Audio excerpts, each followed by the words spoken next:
people love blaming farmers for all sorts of things, but in actual fact it's not fair. In Australia we have incredibly ancient soils and we also have extreme climate. So we have amazing temperatures, amazing rainfalls, amazing winds, and our soils are as much as a result of all those factors as well as some of our farming practices that have changed obviously over the years, and some of our planning principles too that have seen some of our best soils actually now overlain by towns and cities and roads and infrastructure and other things like that. So some of the soils that we're looking at ideally for farming are actually in the middle of our cities. So I think there's a whole heap of factors that have actually gone into why our soils are now in some areas very degraded, and why it's important now that we as an agricultural industry have a focus on soils, have a focus on sustainability,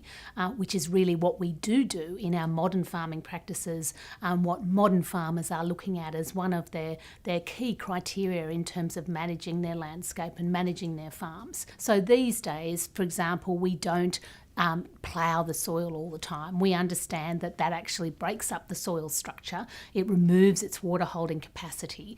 It changes the way that microbes live in the soil. And it's much better, in fact, to invest in conservation tillage equipment that, in fact, plants the next crop directly into the stubble that's left from the previous crop. The microbes it breaks down into some wonderful mulch for the soil like we have in our gardens.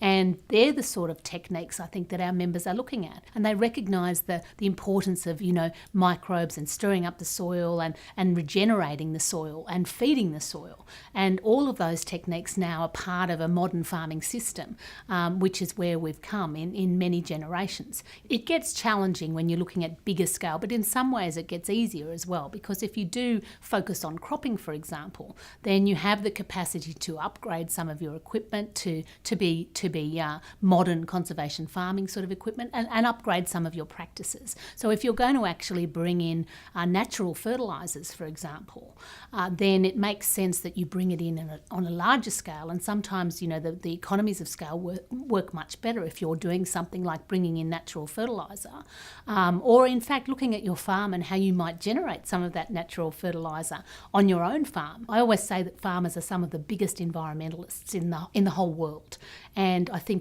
farmers have an eye to producing food and fibre. They need to be productive, they need to be profitable, but they can tie that in, and increasingly as our knowledge expands, they find ways of tying that in, whether they're croppers or whether they're livestock people, or whatever they do. I think it's incredibly important to have Soils for Life as part of National Farmers, and we really welcome them here. We're really pleased to see them join.